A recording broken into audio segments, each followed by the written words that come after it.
and welcome to the Sequel Pitch, where four film fanatic friends review movies that don't have sequels and see who can come up with the best idea for one. I'm the Viking XL and your host this week, Matt Rushton. And joining me today to review the movie and pitch me their ideas, the man who was one for one, Drew Toynbee. Hello there. The wannabe 60-foot Dwayne Johnson, Andy Henry. Oh, if only. Oh, my life would be so much simpler.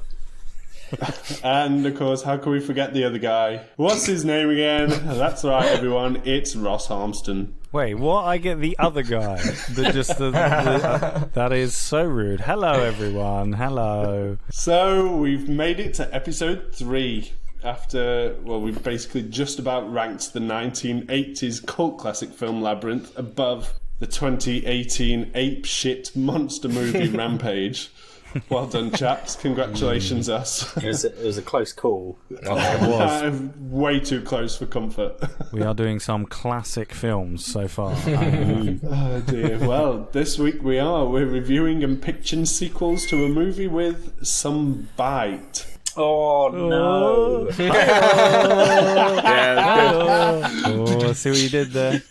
This is what you've got coming at you tonight, everybody. It is Brad Pitt's 2013 family-friendly zombie action movie, World War Z.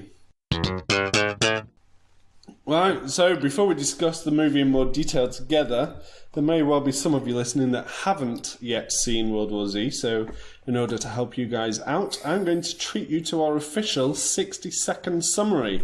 Woo. And my time starts now. We open with Pitt and family enjoying a nice day out, driving through the typically busy urban America. Only something's not right. A truck busts through the traffic and Pitt, being a genius survivor, drives his car and his family behind, and they escape a sudden zombie infestation. The movie then falls into chaos, with zombie infestation taking over the USA and then the world. Pitt is conveniently a UN representative that has served in some of the most dangerous parts of the world. His mate gets him and his family onto a ship that's very safe and absolutely the last hope for the human race. It turns out that Brad Pitt is the last hope for humanity, and he travels the world looking with disease experts, looking to find the cure. Most of them die, but Pitt doesn't, even though everyone thinks he does. Instead of dying, he uses his flashback memory to remember that people who are already ill are ignored by the zombies, so heads to a research facility in Wales. There, he tests himself by injecting some lethal illness, but hey, it works. The world is saved by basically injecting them with a life-threatening illness, and that is that. Hooray! Well done. 60 seconds-ish, probably not. But it is, it's the PG-13 World War Z. So go on then, chaps, what did we think of it? Ross, you're on my top left. Yeah, It's always a good start when you say, what do you think of the film? When someone goes, well... Like, it was good. It was good, but it was marred with a lot of what? And I know that it's a film, and I know Brad Pitt's the star, but the fact that he has so much plot armor for anything, it's like, don't worry, Brad Pitt's not going to die in this situation, but everyone else is, and everyone's going to save his life because it's Brad fucking Pitt who does a little fucking pout every time he fucking is on screen all the time with his little pout face, his little bloody pout face. He's got luscious locks, though. Yeah, I don't think he can help the pout, to be fair. I think it's his natural look. You can tell that I really enjoyed that, yeah. I do want to say for the listeners as well that when Ross was watching World War Z, the first thing he put into our WhatsApp chat was a picture of Brad Pitt's face, pouting, saying, "Is this what the movie is?"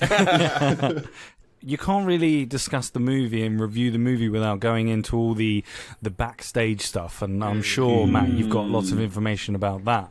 With all the rewrites and the delays and everything else, and the reshoots. So it's a very conflicting film and very confusing for the watcher as well. I mean, let's get into that, because one of the big things about this film is that they had to shoot 40 minutes worth of the movie in the reshoot. It was a whole third act. wasn't it? Yeah. It was the third act, and this is what I want to kind of ask you, chaps. How noticeable do you think that is in terms of when you watch the finished product? I like the third act of this film. It is a fairly dramatic tonal shift, but I think it's one of the better bits of the movie. And for me personally, I had no idea that the entire ending had been reshot, and I thought it hung together reasonably well. I think it's an absolutely fucking mental decision to end a zombie movie that has been clearly pitched and publicised as a trilogy, with humanity finding effective, not the cure, but a decent way to nullify how dangerous the zombies are. I think that's mental.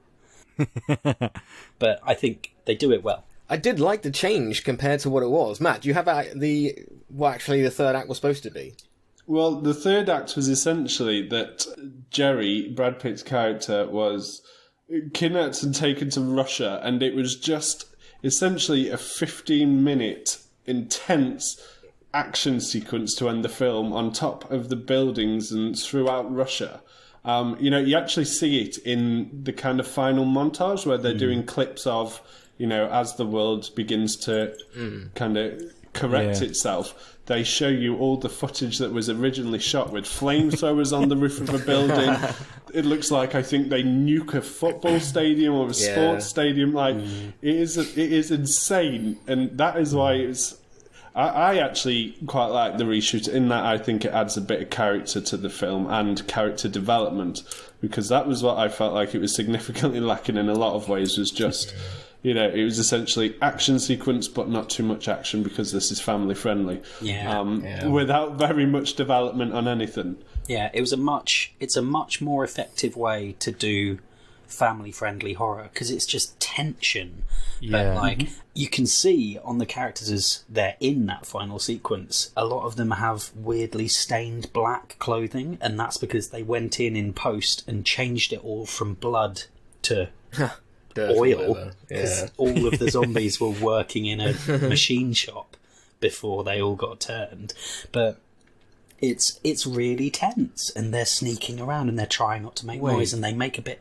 What? Wait, Drew, are you telling me that Brad Pitt wasn't as amazing as cutting someone's hand off and being able to cauterize it in the same swish of the knife? Are you telling me that wasn't the reason they did that? No, that was because the Israeli army are all equipped with lightsabers. I see. Okay, carry on.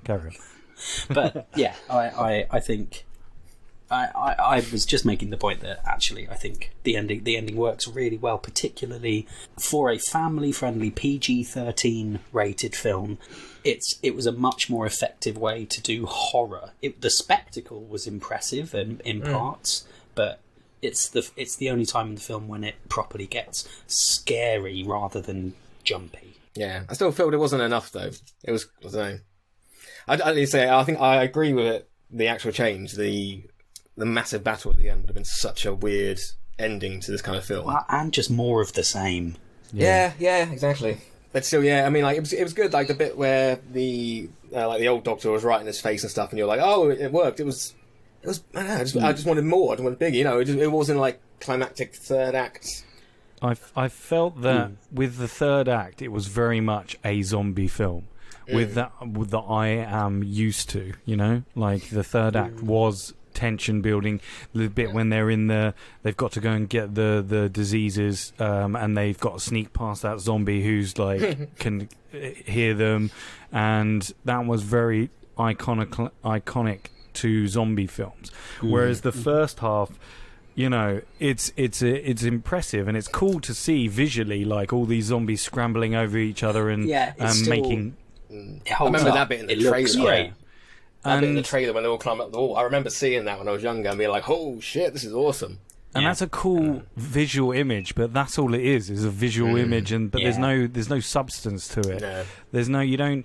I feel that it very much it goes into it straight away, and then you're like, oh, okay, we're following the family, okay, and then it's like it's very quick. It feels a very quick movie. Like he goes to one place, and he goes to another place, and he goes to another place, and then it's over. And it feels like the last half of the film just sort of just slows down a little bit. And I don't know if the writers Damon Lindelof and the other, who's the other one? Matthew Michael Carnahan, Drew Goddard, and Damon Lindelof. I feel that in that half of the film, they just went, okay, let's slow it down a little bit. Let's take our time with this like final act, and let's flesh it out a little bit more so than it has been in the first sort of half. And I get what they were trying to do, but I personally don't think that you can do a zombie film that is PG-13. I don't think that having walking around dead bodies can be made into a PG-13. That's my own personal feeling on the matter, because they are the walking dead. They are decaying bodies. I want to branch this out a bit, because I feel like it was something that I was watching, and the whole time I was sat there thinking, imagine this wasn't constrained by its age restriction, by the fact that it's a PG-30 film. If this was a 15 and 18, there could have been... I feel like that was sometimes, for me, it held the film back a bit. I don't know what you guys think of that. It sounds very much like Russ, you do, but... Yeah. It's to be honest, we're what? We're all like 4 30-year-olds. This isn't the film wasn't meant for us. It is meant for a family. No, it's not a family film. It is not a family film. You're not going to take your 10-year-old to see this movie. It's just to be able to get like those extra couple of pre-teens and those parents who might want to go and would be like, oh, it's PG-13, so I can take my 11-year-old. It's PG-13 because Brad Pitt wanted a film that his kids could see him in before they were 18. Essentially, that was his words. Do you think the third act then had a restriction with it that was like, it's a 15 at the moment, we needed to come down to a PG or 12? That's why they took all the blood out, because the blood on the clothes being made black, the blood was in the trailers. But that's the thing, I kind of disagree in that I'm not convinced that adding more gore would have made the film better necessarily. No. There was definite story problems. Can we nitpick a little? I'd love to hear some people's nitpicks and what the fucks. My favourite bit was where the truck came along and like ploughed that cop, because like as the establisher shot like 3 seconds earlier showed, this is Gridlock. No one's going anywhere. And then it's like Inception suddenly, where a train comes and fucking takes you out. But it's more the fact that like they don't hear it. And the idea is, it's smashing every car out of the way, and that's how it gets that far. But actually, like, a car crash is fucking loud. It's not a stealth truck. But hey, it needed to happen, because otherwise they would have all been dead in the middle of that gridlock, and he never would have got his car out and saved his family. So I love how the truck makes a space, and he's just like, fuck it, let's drive, not even looking behind him, not seeing if there's another truck coming. He's just like, found me opening. Hey, he's a UN investigator who's been in some of the most dangerous situations ever. He knows what he's doing. Which I said that really sarcastically, but actually, like, I kind of buy that. I like that he just leaps into action. I did like the first encounter he had, and when you established the time frame it takes. I actually really liked that when the because I don't know, maybe I was sucked in, but I was just like, he's just like, apart from him just like standing still in a mob. For the people who haven't seen it, his kid has a toy called Subway Sam. And Subway Sam counts, even though these kids are like fucking 6 and 12. They know how to fucking count to 10. But Subway Sam has a little voice that goes, "Here comes the train. 1, 2, 3." And the kid drops Subway Sam when someone gets bitten by a zombie. It takes a few seconds, but then it's meant to establish that Brad Pitt sees this guy go from getting bitten to being a full-on zombie attacking people within Subway Sam's count of 10 or 12 seconds. And I'm glad it worked for you, Andy. I fucking hated that. Did you know? I thought it was I nice. hated it I don't think I've seen it. Because then, I mean, at least he referenced it like 5 minutes later when he thought he was infected and he was at the top of the roof and he was basically dangling himself off, counting to above just to make sure. I feel like you could establish the same thing. I felt like that was for the audience, not for the character. I feel like you could have done it just the same and just had him like watching and then see it happen that quickly. Well, sometimes it takes a bit longer, doesn't it, as well, they say? Well, yeah, So- James Badge Dale lasts longer. I'm goddamn Zeke. I'm gonna heroically shoot myself in the head. Yeah, I got hit by a goddamn Zeke. So a lot of people that probably maybe are listening to this have read the book. So I mean, I haven't read the book, but Drew, I know you have. I don't think any of us have. I think Andy has. I've read it. Andy, I'm rereading it now. Yeah. So do you guys think it would like? I don't know. Do you think they did a good job adapting it? Sorry, No. I'm taking over Matt's job. I feel like I'm. I'm very much enjoying I'm this. hosting. Thank you very much, Ross. No, the book is Sorry, Matt, sorry. completely different. The only thing I guess they have is going to different countries. But Yeah. I mean, they do it for a different reason. He goes to a different reason. In the book, he's basically going around kind of conducting interviews and stuff. Yeah, in the conceit of the book is that he's a journalist. Well, not a journalist. He's written a report for the UN, so they kind of carry that out, or the new UN, and it's 10 years after the end of the war, and he's compiling the stories of survivors, and so it's people from all around the world, sort of chronologically charting the progress of the zombie war, as they call it in World War Z, obviously, as they call it, it's the fucking title of the book. And so they've taken a couple of tiny little vignettes from it, but it's such a shame that they called this World War Z. I wish that if they'd called it something else, I think it would have got a much better reception from fans.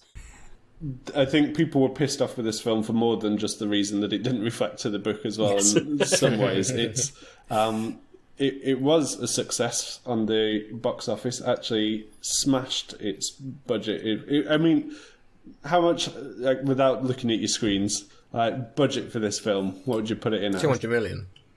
Yeah, I remember that it was huge. Yeah, it was an insane amount of money. 190 million budget.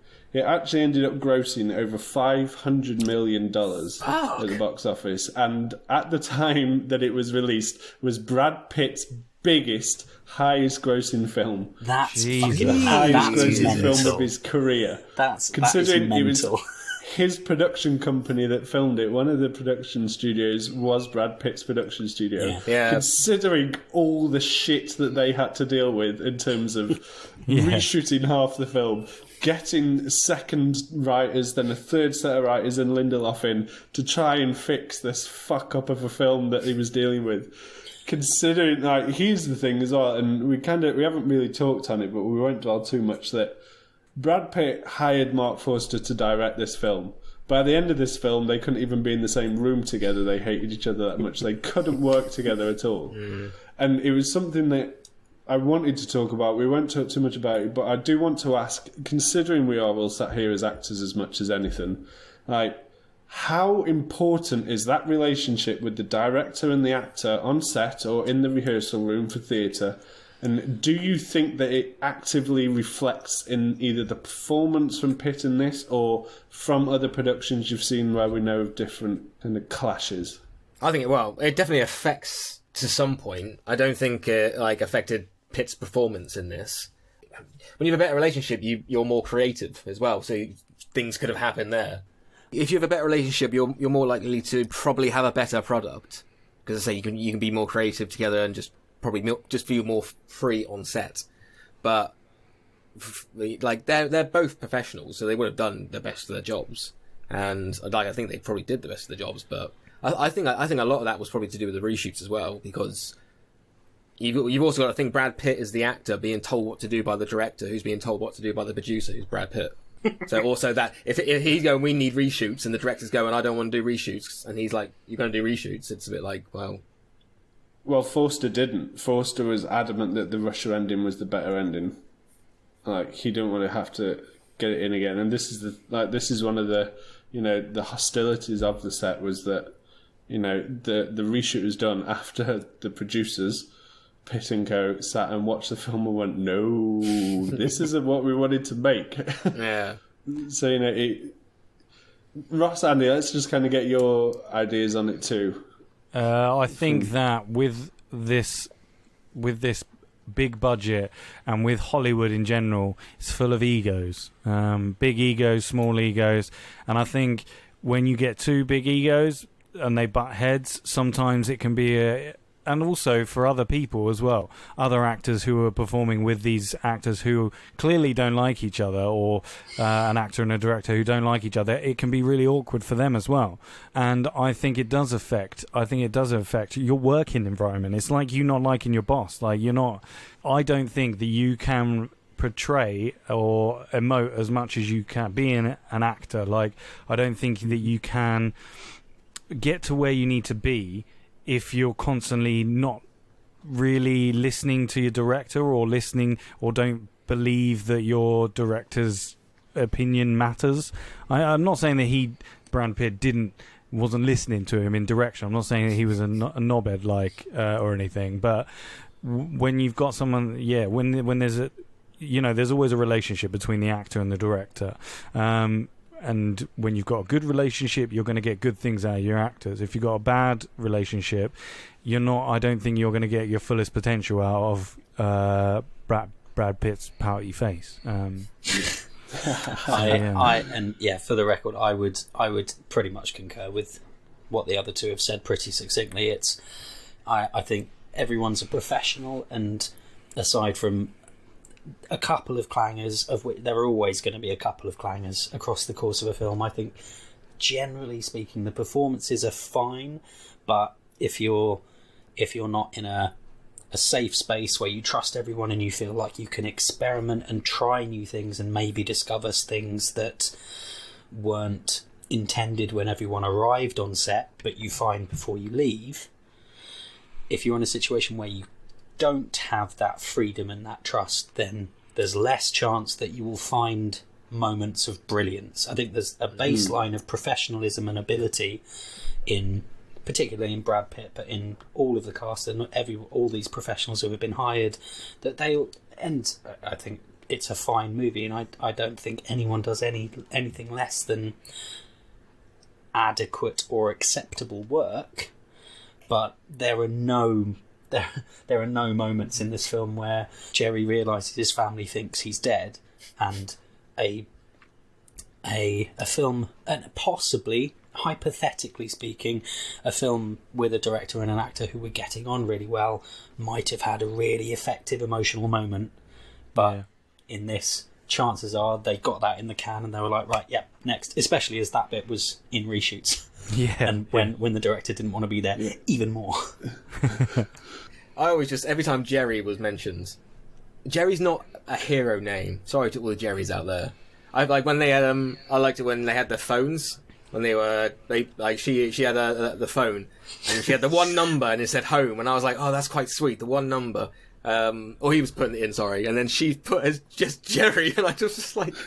Yeah. It's exactly what Rick and Morty do, Rick always takes a piss out of Jerry all the time. Yeah. Jerry. And and that's the thing. There's the interesting bit of trivia that Brad Pitt took on the role. He was only going to be a producer, but he took on the role of Jerry Lane from Bryan Cranston. Wow. And had to take over with 2 weeks to go or less, and just had to step in. And so I think the choice of name was because they intended the lead character to be very capable and very cerebral, like someone who knows their shit but looks normal. And I think the name Jerry Lane is really just down the road. It's the most Joe Everyman name that they could pick without it being Joe Anderson. Yeah. But then they end up just on the last minute being like, quick, fuck, Brad, you do it.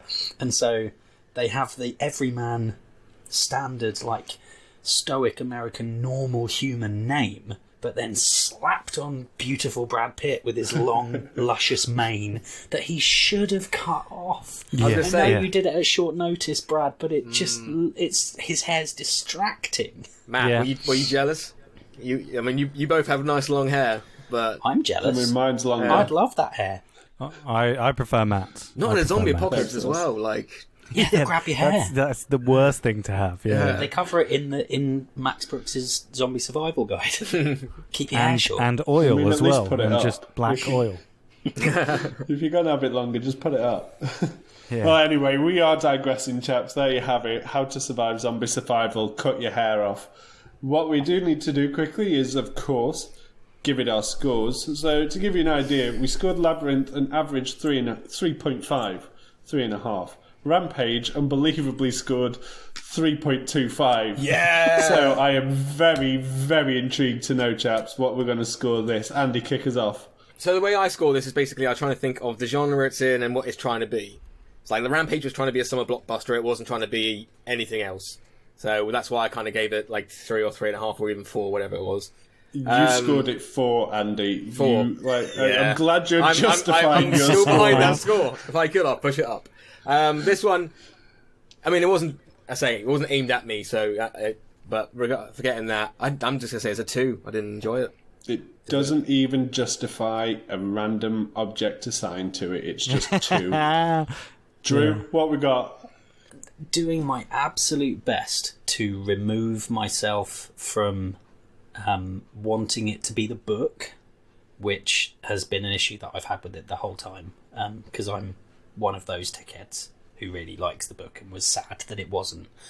For everything I like about it, there's something that makes you go, oh, for fuck's sake! Like the brilliant genius doctor who's going to save the world, slipping and shooting his own head off, I forgot that. which is clearly meant to just be like bleak realism, but it's just so fucking stupid. Yeah, it's so stupid. And then Jerry goes on and just does the same thing anyway, but there's incredible visuals, but then some really clunky bits, but then there's some good tension, but it's held back slightly by maybe not leaning on the gore as much as it could, etc, etc. But ultimately I think this film is fine and it's an enjoyable watch, and if you like zombies or you like action movies, then I would recommend it. And seeing as we've borrowed the Empire scale, I would give this 3 soiled lab coats out of 5. Wait, sorry, can I just put in, because I didn't do a funny scoring thing, I'm going to give it 2 Brad Pitt hair swishes out of 5. Nice. I like the film. I think it's entertaining. Again, it's not an awful film. I didn't sit there going, I hate every moment of this. I did hate some aspects. I thought the visuals were still, even now, I like the idea like a whole horde of runner zombies. Like there's elements of that in video games, and even now, like Days Gone that I've just played. And I like that. I like the visuals of that, and I think that you've never seen that really in.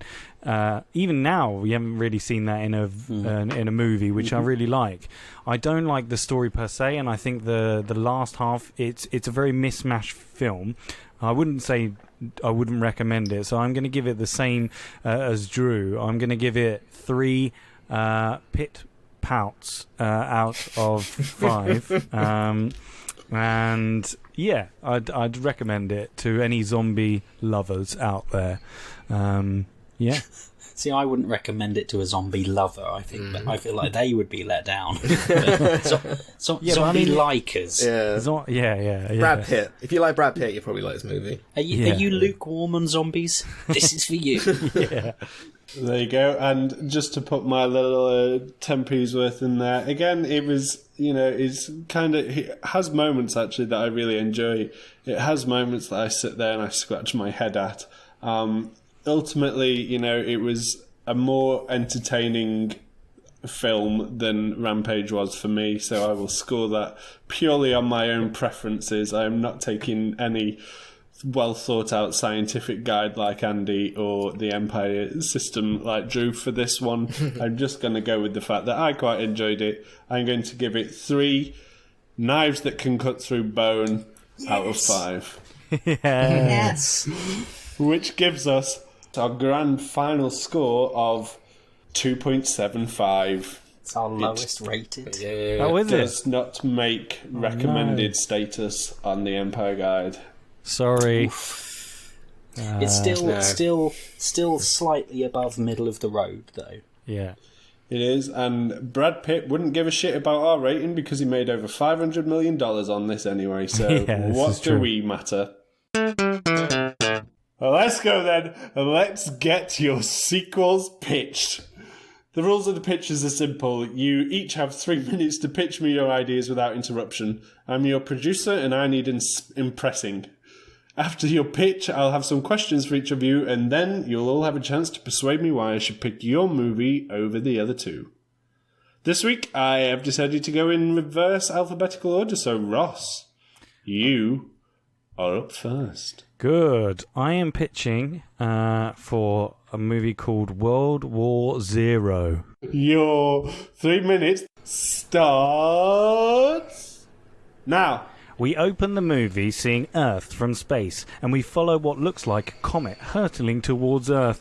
It smashes into the side of a mountain in South Korea, and then it fades to black. We then see the number 2020 on the screen, and we see Brad Pitt and his family waking up. As Brad Pitt opens the curtains, we see that he is living on a huge floating city in the sea. We then have a family montage in which Brad Pitt makes pancakes, and we learn he is working for the UN, still researching the zombie outbreak. As he is in the lab, we see a familiar face enter. Thierry Umuntoni, now the UN general. He tells Brad Pitt he has something for him to see. It's footage of a routine clearance operation in Beijing carried out by the army. We see the entire squad being taken out, and Thierry says, "They're adapting." He urges Brad Pitt to go to Beijing and find out what's happening, as the UN are getting reports of this occurring all over the East. Brad Pitt travels to Beijing, to a Beijing safe zone, and meets Chow Yun-fat, who is a Chinese general. Brad Pitt learns from a live demonstration that zombies have adapted their senses. Chow Yun-fat character tells Brad that they know of the South Korean soldier all those years ago and believe they are responsible, and that he should look there again before the adaptive zombies hit the Western civilization. At this point, some stupid soldier gets bit by the test subject and the whole safe zone falls. Brad Pitt must then escape the safe zone by getting on a train that is going to South Korea. He is helped by some soldiers. One in particular is played by Jet Li. On the train, Brad Pitt comes across a huge dormant horde waiting in the middle of the tracks. They are awakened by the sound of the train, and Brad Pitt has no alternative but to plough through them. And Jet Li ends up dying, saving Brad Pitt. Eventually, they get to the South Korean base of operations and meet a general who denies any knowledge of Patient Zero, and that Brad has wasted his journey. He learns of a prisoner who has been locked up for years that knows about this soldier in question. Brad sneaks into the prison and learns from the prisoner that Patient Zero has turned into that Patient Zero turned into a zombie after he approached a comet that crashed into the side of a mountain, and he marks it on a map for Brad. He travels to the area where the comet hit and finds a huge crater. In it are hundreds of dormant zombies, all with bioluminescent plants growing from them, rooting them from the ground. Brad Pitt finds the comet and sees the plants have been growing from the comet. Sorry, hold on. Brad Pitt finds the comet and sees the plants have been growing from it. He takes a sample which angers the dormant zombies, and they break out free and chase him. It looks like it's the end for Brad Pitt, but at the last minute he is saved from the horde by a helicopter and a gunner. It's Matthew Fox. Brad gets on and they go back home, but this is not the end. They need to find out where this thing came from. They need to go to space. I can't believe we forgot to talk about Matthew Fox's journey throughout the film, but yeah, we did completely forget Matthew Fox. But I did not. So did the movie. I did not. So. It wasn't forgotten, knowing full well that perhaps I would get a chance to bring it up around now. Ross, first of all, we do have to talk about. So you bring in some interesting and big names into this film. Yeah. Let's talk about the latter first, in the reintroduction, as we know, of Matthew Fox. Yeah. Does this mean you are planning on rekindling a storyline that was cut from the original? Yeah, I'm going to have him in. So this film is under the proviso that maybe we'll do a trilogy, and I'm thinking that he's going to have a big part in the next film, just to make it up to him from the last film, because I'm a big fan of Matthew Fox. Okay, but there's no actual recognition of a storyline that was cut involving... Matt, you're trying to lead me into telling the audience about that. Yes. I might introduce the fact that he slept with Brad Pitt's wife whilst she thought he was dead in the original film. I might bring that back in this one. We might do that in the third one, but this is not trilogy pitch. This is sequel pitch. Perfect. I mean, on that, but I mean, you very much answered one of my burning questions. Was that it felt very much like you'd left quite a big cliffhanger. And should I be considering this as a strong trilogy vibe? Oh yeah, Yes. yeah. We're going big yes, with yes. the next one's going to be Space Warsy, man, or something along those lines. My goodness. Star Wars. Yeah. You got to follow Fast and Furious. Yeah. Oh, good gracious. Well, there you go. This is what you got to look forward to, guys. Another cameo we need to discuss very quickly is Jet Li. You've brought in quite an established name there. Yeah. Seemed rather short-lived. Well, no, he has he's there with Chow Yun Fat, and then they have some scenes together. They have a whole thing about Jet Li's gonna have a scene with him on the train. He's gonna be at least 20 to 30 minutes of the film. Okay. And I think he'll appreciate the work. Not that he's not working, because he is working, but I'm just saying, I think it's a nice little cameo. Inspired choice. Yeah. I'll give you that. And I think it actually brings on a question that I haven't prepped you for. Oh. You move a lot around this film.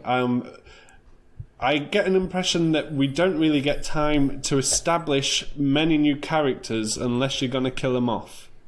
Yeah, that's true. We don't have many. We don't have much time with these new characters, and also there isn't many scenes with returning. The only scene we have with the family is at the beginning, and then he says bye to them, and that's it. And then also the UN general as well. You can have phone calls maybe to them in the whole film, but yeah, there's not really. We want some new characters. And I'm only killing off Jet Li at the moment. But yeah, it's mainly the journey of Brad Pitt and his pouty face. Great stuff. And some bioluminescent plant zombies. Oh yeah. That sound terrifying and definitely like something we've faced in our Call of Duty Zombies days. Yeah. Right, well, thank you very much, Ross. Thank you. Go on, what's your age rating, by the way? You didn't say. What did you say? Are you keeping the PG-13 Oh vibe no, with this is going to be full on 18. There's going to be headless zombies. There's going to be blood everywhere. There's going to be blood everywhere. There's going to be everywhere. In the cinemas, there's going to be sprays of blood everywhere. 4D. On that note, I'm moving swiftly on. Thank you very much, Ross. An inspired pitch. Thank you. Next up, we have Mr. Drew Toynbee. Can you win your second pitch? Cool. Mine is going to be titled World War Z Resurgence. World War Z : Resurgence, because it's obligatory. Colon resurgence? Is that some sort of colon operation? It turns out that the zombie virus grows out of everyone's ass. No, carry on. 18. Well, okay. in that case, I will kick you off with a countdown. In 3, 2, 1. So, the film begins showing world governments reclaiming territory from everywhere. The work is slow, and over about 10 years, various places around the world have been made safe. In the US, it's mainly the area to the west of the Rocky Mountains, all of the cities like San Diego, San Francisco, LA. Not LA, that's too far south, but San Diego, San Francisco, down to the bottom of the Rocky Mountains. Jerry lives in San Francisco with his family, compiling stories about the war. and using some of his investigative skills and taking information that he finds, showing him that he thinks the source of the virus is in northern India, which is mentioned in the first film. However, Thierry's sent him on a couple of missions out there and he hasn't found anything. However, the issues start to arrive when, similar to Ross's film, you start to realise that the camouflage injections no longer work, or are starting to not work, and there are people who refuse the injections because idiots don't take vaccines. And so there's a growing population of zombies in the US. And there's actually reports of a mega swarm of hundreds of sort of hundreds of millions of zombies in the centre of the US, rotating around and coming to the bottom of the Rocky Mountains as the camouflage is wearing off. Act 2 of the film, we see the family on the West Coast sort of getting ready for the invasion. They're sort of weaponising the city and building up defences. And because it's so much later, I see Brad Pitt's oldest daughter in the film, Rachel, played by Florence Pugh, joining up with the military and heading to the southern end of the Rockies to fight off the Horde. Jerry is sent by Thierry to India with a small team of soldiers. I see some popular names, sort of young, up-and-coming, cool actors. They meet with a group of Indian soldiers who provide some more classified intelligence that their government has sort of digged up based on Jerry's research. The virus seems to have originated in a conservation area that had been sold off for illegal logging and mining. They realise that they can ascertain the date of infection of the zombies that they find, and they start sort of hunting down zombies and checking them, and they come across what must be one of the very first cases in a mining village. They take samples from the zombie, but they're attacked by a bunch of soldiers supporting someone who don't want the world to know where the virus came from. They're surrounded. In America, the army set up for a confrontation with the megaswarm at the southern end of the Rockies, and the Horde's approaching. The army seem really, really well prepared, but unfortunately it's a valiant effort, and their sort of 300 style Battle of Thermopylae is overrun, and the US Defence Forces are all wiped out, including Rachel. Act 3, Jerry's been captured along with the other survivors of his crew and brought to a kind of Apocalypse Now, Colonel Kurtz style warlord. I would love to have him played by Shah Rukh Khan, who's done a lot of sort of Bollywood films. He's quite a big Bollywood name. He wants them dead. He throws them in a cell.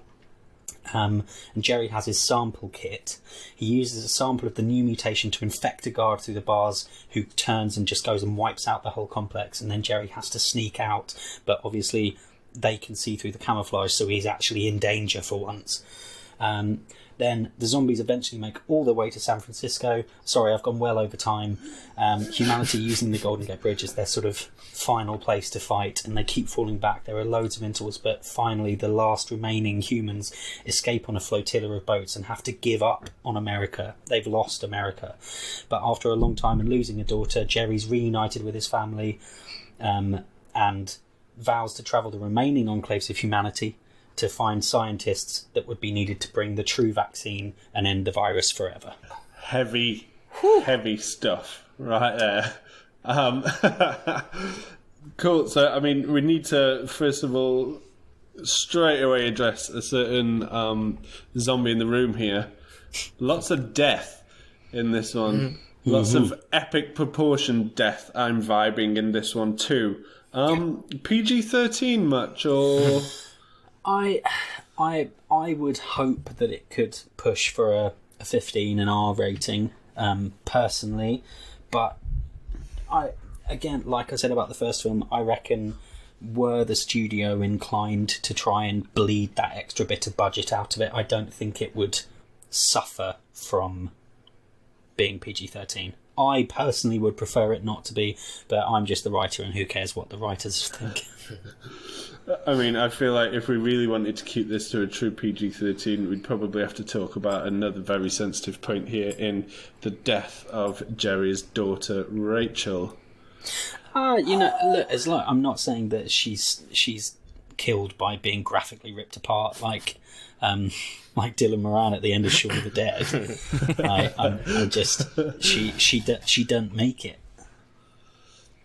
I mean, there's a different question I want to ask on this: is does that have a lasting? Well, let's ask you a question first because this is more important. Is another quite open ending here? Are we getting another trilogy vibe from you in this? I've done the ending in such a way that it kind of ends in sort of the same place as the ending of the previous film, but just with humanity that one step closer. And I've written it in such a way that I would hope it could function on its own, and wouldn't need a sequel. But at the same time, you have that setup of gathering scientists and coming up with a vaccine and distributing it, and everyone surviving. So I think it could work. So this case in point for this question, the reason I had to ask that one first, if Rachel is dead, Jerry is overseas at the time, locked in the camp in India. What, other than dramatic moment for the sake of dramatic moment, what does Rachel's death serve as in the movie? To actually have some cost to the death. It's an issue that I do think the first film has, that no one that we actually care about dies, really. And actually, I think that having a known character and a well-known actor as well, who's going to do a good job and could have a good storyline of taking on responsibility with the military and arguing that she wants to go and serve the country and protect people and that it's the right thing to do, and have a dramatic moment and have it be that she goes out but it's trying to achieve something that she believes is the right thing. So she's established a lot more than perhaps the family were. I mean, I went a minute and a half over as long as I should have been with the pitch anyway, and still left out a lot of colour. I would hope that it wouldn't just be for shock value. It would... Well, actually, no, it kind of would just be for shock value, but it would be to establish that main characters can die in this one, seeing as they couldn't in the fucking last one. Interesting. And it's why I mentioned getting rid of Brad Pitt's plot armor for the escape sequence at the end. I want it to feel dangerous. I was considering not having Jerry make it home at the end of the movie, but ultimately it's Brad Pitt, and you kind of, if you've got Brad Pitt, use Brad Pitt. Well, there you go. There are always more questions to ask, but as you ran so far over, I'm rescinding a couple of your questions as punishment. Fair. Which means we feed straight into picture number 3, Mr. Andy Henry. Andy, on this, I want to hear your pitch. This. We open on the Vice President from the first film addressing the nation as the new president. He says it's been 2 weeks since the outbreak began, and an American hero found a cure. A way of us to be camouflaged around the undead. He's ordering everyone to get out on the streets and do their part to help clean the country. At that point, we see a trolley being pushed down the corridor, full of infected tissue samples intended to be destroyed. The intern pushing the trolley bumps the other intern pushing another trolley, and a small medical box filled with infected tissue falls onto the ground. The wrong intern picks up the box, thinking it's theirs, and they move on. As the president starts to do their typical "we will build back better, stronger" speech, we see an operating room and in the infected tissue, a kidney being transplanted into a healthy body. The president ends his speech saying, "We have the best minds on the case to find out how this started. One thing is for certain. Everything is fine." Cut to black. Title: World War Z Extinction. Germany. A camera is set up ready for an interview. We see a scientist, George Pepper, being hooked up to a microphone. He's nervous and can't stop blabbering about being excited as it's his first time on TV. We see a hand on his shoulder calm him down, and we tilt up to see Jerry, who sits opposite him. Jerry interviews the scientist about how the virus started in Germany. We see a flashback to George shopping in the supermarket with his family when people start to attack each other. Jerry speaks to his wife and kids. They're safe, volunteering at a local hospital. The same hospital where the patient with the infected kidney now lies in a coma ward with other coma patients. Mexico. Jerry begins another interview with a scientist who's looking into how the virus was transferred.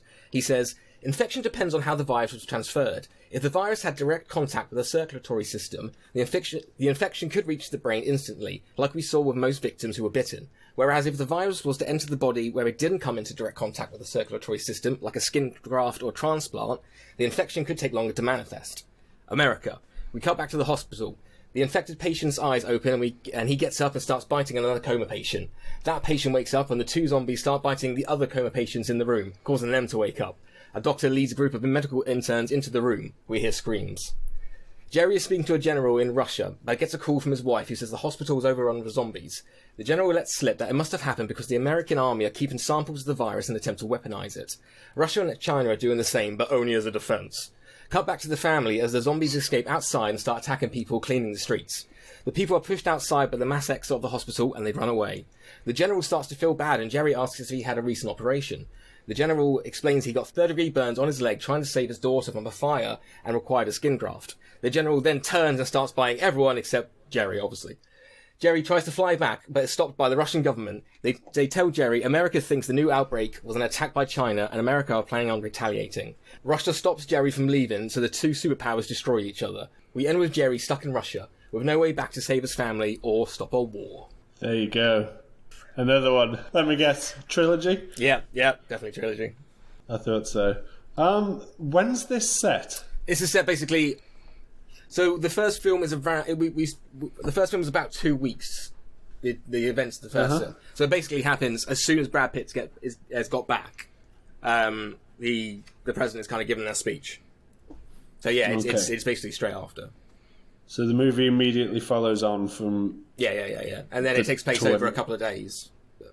Interesting. So we're going to have to address some issues there. That you're the only one that set it, despite filming 8 years later. At the same time, family. You say that the family's included. Those kids are now way too old to play those kids, unless you've got some really amazing digital de-aging technology that I don't even think you've got there, buddy. No, we're just recast. How are we addressing this one? We can recast. Recasting. Yeah. The main thing is the mum. We'll see the little girls helping around the hospital and stuff, but they won't be as important as the mum. And the mum's going to be around the same age. Are we going to be seeing many of the original cast in this?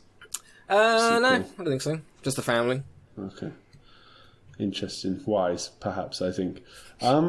You've made a real big focus here about the regional settings. Very much kind of feeling like chapters of a book. That's what I was going for. How interesting. Yeah. Basically, it's World War Z, so I wanted him to kind of actually travel the world. I wanted to have a bit of a book reference. The bit about the whole... the infection going into the circulatory system, if it was not direct, is actually straight from the book. It's not quite. That's what he says.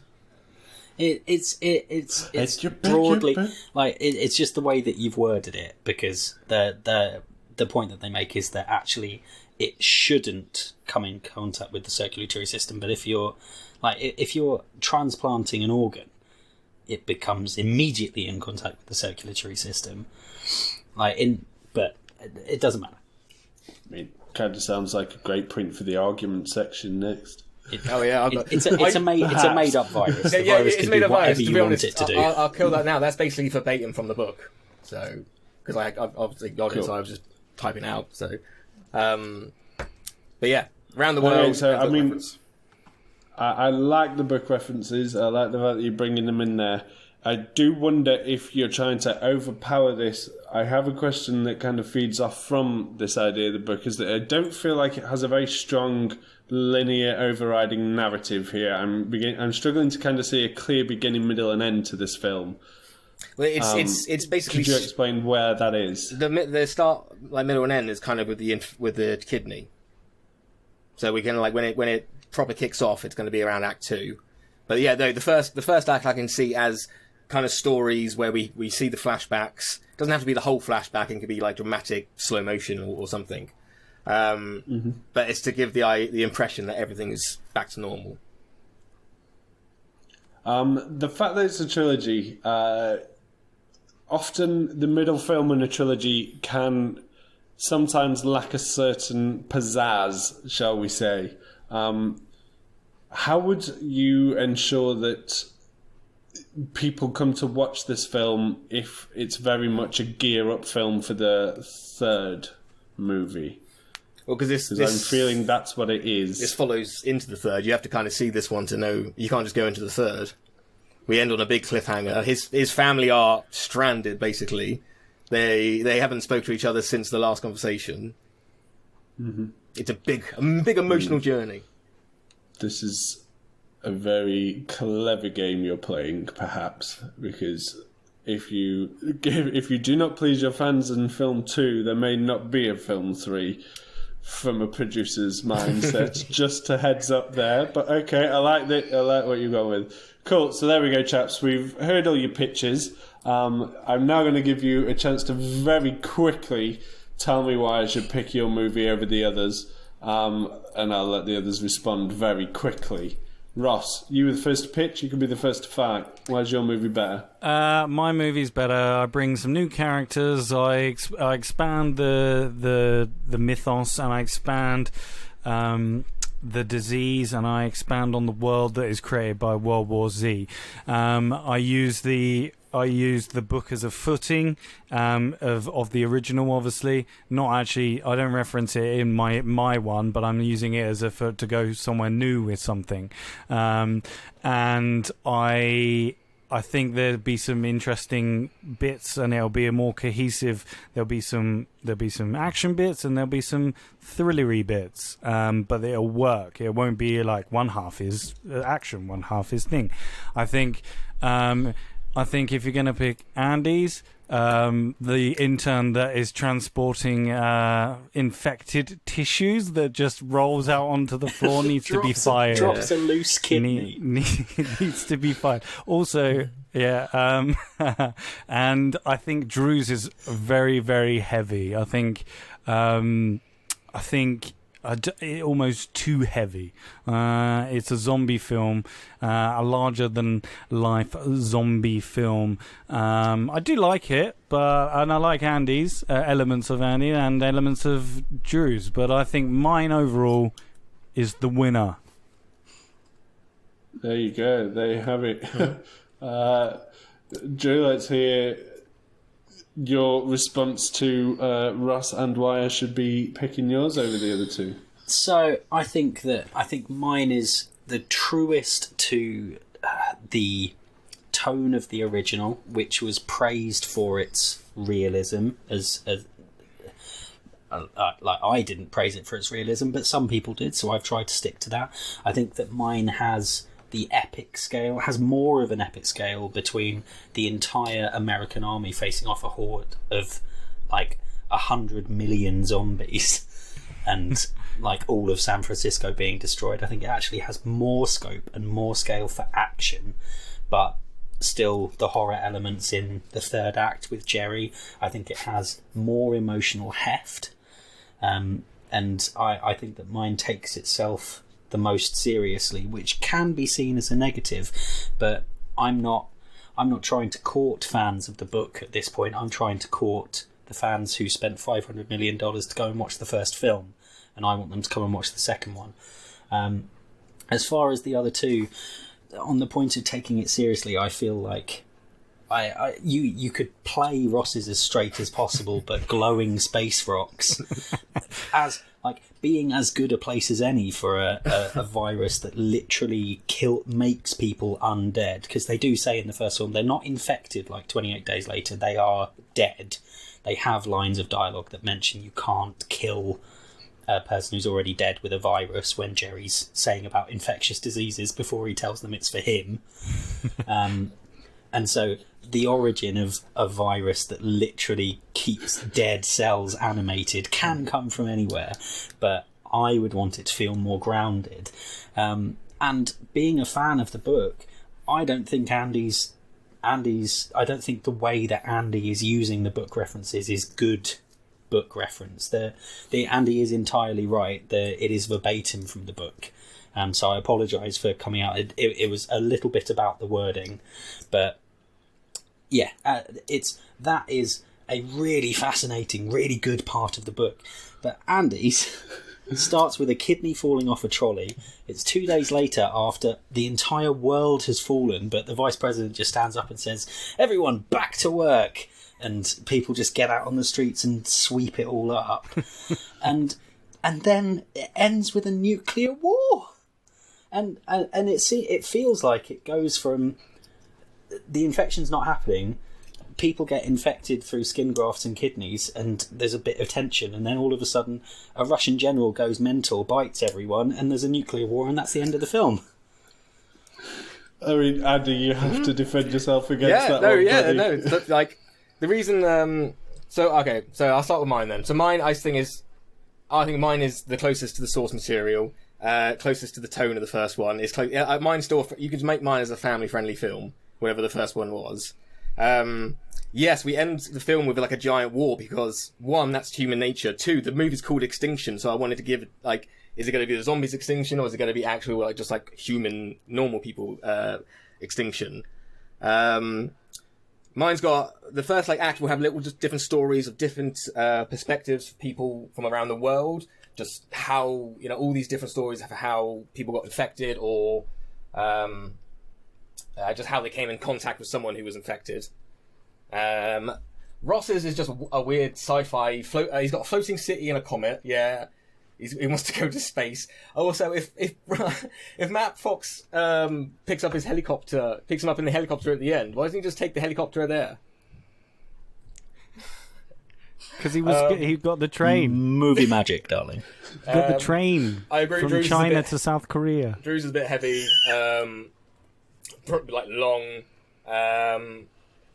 He had a good point with the epic. He had a good point with say he's got emotional connection with like a main character dying, but it's a different actress, so we haven't actually got that emotional connection to the first person we saw in the film. Whereas with mine, the kids might be different, but the person you're really having a connection with is the mother, and she's the same.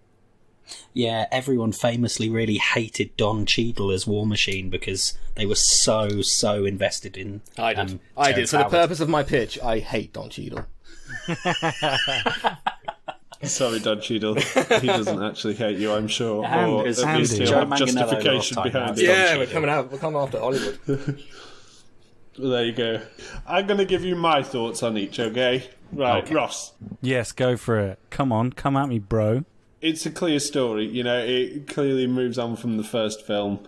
There are some areas that I love the idea of visuals and glowy zombie aliens, and the comet. Yeah, the international vibes are great, but again, I kind of have a concern about the fact that we're putting China as a potential antagonist here for international politics reasons, as much as anything. And I do wonder if we're moving a bit too far away from a zombie franchise and into a more sci-fi franchise. My thoughts. Yeah. Andy, I with yours, buddy, I can really picture some very clever cinematography. In the style of an interview, there's a lot of it that's, almost like a found footage-esque vibe where the camera sets up with the interviews going into a docudrama. I feel like you're lacking quite a strong narrative here in this one, and there are a couple of flaws that the guys ever so gently raised. But if it's to do with the skin graft, then you can get it from very someone much. Else. It doesn't have to be the daughter. Jesus. Hey, you brought the pitch. That's not our job to completely change your pitch. But you brought a hell of a lot of book referencing, which, if we were to start again and scrap the original World War Z, perhaps you're onto the closest approach with this. Drew, it's heavy. It's a heavy. You use epic. I think it could be emotionally traumatic if people are wanting to carry on from the first. There's some big moments of peril. India and Bangladesh, lovely that we're kind of using another part of the world, and there's just enough of a nod to the books there. All three of you have done very well at nodding to the books, we'll say that. But is it suddenly a bit too much of a heavy emotional roller coaster compared to World War Z, where we sat here and very much highlighted that the one thing lacking from this film was some heavy emotional journey?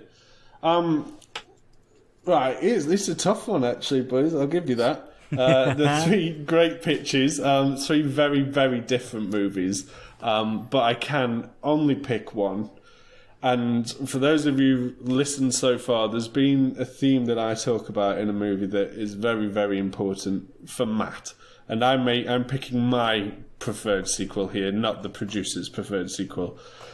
And on that basis, I am going to have to side with the emotional hardcore rollercoaster epic that is World War Z resurgence, Fucking hell. just so that I can see that tragic moment that Rachel loses her life. And I hope to God it is powerful and fuck PG-13. It should never have been a PG-13 film anyway, in my eyes. So I want to make that You want to make that film clincher just of the for that movie. one scene? She could be on a video call with Jerry. I feel like that's the only thing missing is how he's not suffering immediately from this. We can find a way to make him suffer with this immediately. God knows how, but we will. So there you go. That means that Drew Toneby will be back as our host next episode. Come on then, Drew. Tell us what we're watching. Thank you very much. Hard fought. I was a bit worried there, but I'm. It was a pleasure to hear the other pitches, and thank you very much, Matt. For our next film, we are going to be watching, and you guys are going to be pitching sequels for, a 1971 classic. A story about a boy raised from poverty by the power of sugar when we watch 1971's Gene Wilder starring, from the pen of Roald Dahl, Willy Wonka and the Chocolate Factory, available on UK Netflix right now. I've changed my mind. Andy, you win! Yay! Congratulations! Oh, thanks, Drew. So, there you have it, everybody. Thank you for listening. So, there you go. That is your episode 3. That has been your sequel pitch for World War Z. All that's left to do is say goodbye. It's goodbye from Ross. Goodbye, everybody. It's goodbye from Andy. Goodbye. It's goodbye from Mr. 2 for 2, Drew. Goodbye, everyone. And it's goodbye from me.